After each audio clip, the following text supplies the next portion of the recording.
কিন্তু আসলে কল্যাণদার মুখটা মনে পড়ে গেল আর কি। কল্যাণদা, আপনারা কল্যাণদাকে কিভাবে দেখেন ঠিক আমি জানি না। কল্যাণদা একটা অদ্ভুত লোক, কিন্তু আপনারা জানেন না বোধহয় যে আইনগতভাবে আমাদের রাজ্যের মানুষকে কিভাবে ও লড়াই করে বাঁচিয়ে চলেছে। এই যে 100 দিনের কাজ নিয়ে ওই পাস করেছে, কিন্তু দেখুন ওরা সালা আইন পাস করে গান্ধীজির নামটাও তুলে দিল, মালটাই তুলে দিল, 100 দিনের কাজ আটকে দিচ্ছে। কিন্তু কল্যাণদা কিন্তু এই ট্রাইটা করে যাচ্ছে দিনের পর দিন ধরে। কল্যাণদার জন্য একটা ভালো করে হাততালি দিন, আমার ভীষণ ভালো লাগছে। হ্যাঁ, চাকরি বাকরিতে এতগুলো অনেক অনেক অনেক ওর কন্ট্রিবিউশন আছে। স্টেডিয়াম কত কি বলবো, আর ওর কন্ট্রিবিউশন অনেক। আসলে ও শুধুমাত্র একজন এমপি নয়, ও একজন লড়াকু মানুষ আর কি, আমার মতোই ভীষণভাবে লড়াই করে, ভীষণ চিৎকার করে, মাথা গরম লোক আমারই মতো। সব ব্যানার্জি তো অ্যাকচুয়ালি, আমিও ভেতরে ব্যানার্জি, চক্রবর্তী তো আমাদের অন্য নাম। তো ব্যানার্জিরা একটু মহাদেবের ইয়ে হয় আর কি। চলুন দেখা যাক। তুমি আসবে বলে আকাশ মেঘলা,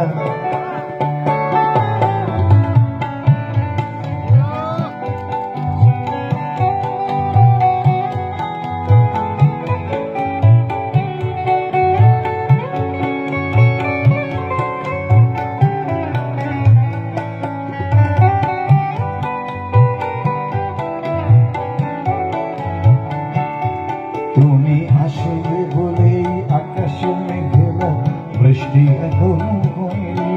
তুমি আসবে বলে কৃষ্ণ চূড়ার ফুলগুলো ঝরে যায়নি। তুমি আসবে বলে, তুমি আসবে বলে অন্ধকারায় বসে আছে গান গায়নি। তুমি আসবে বলে অন্ধকারায় বসে আছে গান গায়নি। তুমি আসবে বলে চৌরাস্তার পুলিশটা ঘুষ খায়নি। তুমি আসবে বলে,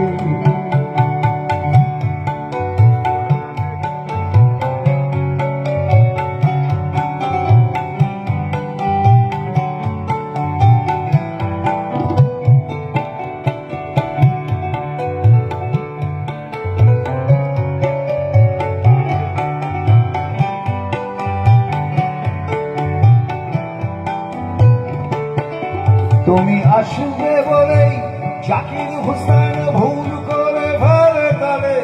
তুমি আসবে বলেই মুখ্যমন্ত্রী চুমু খেল স্ত্রীর গালে। তুমি আসবে বলেই সোনালি স্বপ্ন ভিড় করে আছে চোখে। তুমি আসবে বলেই, তুমি আসবে বলেই আগামী বলছে দেখতে আসবো তোকে। তুমি আসবে বলে, তুমি আসবে বলেই আমার দ্বিধারা উত্তর খুঁজে পাইনি। তুমি আসবে বলেই দেশটা এখনো গুজরাট হয়ে যায়নি। তুমি আসবে বলে,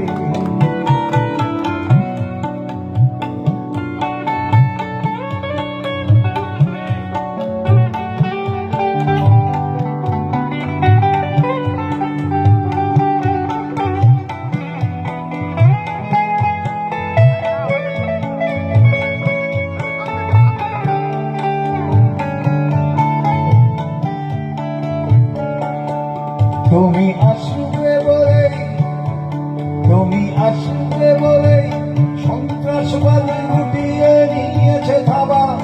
তুমি আসবে বলেই জ্যোতিষ ছেড়েছে কত না ভণ্ড বাবা। তুমি আসবে বলেই পাড়ার মেয়েরা মুখ করে আছে ভার। তুমি আসবে বলেই ঈশান কমিতে জমেছে অন্ধকার।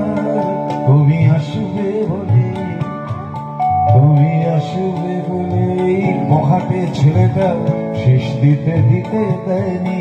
তুমি আসবে বলেই নজির কলম এখনো বিক্রি হয়নি।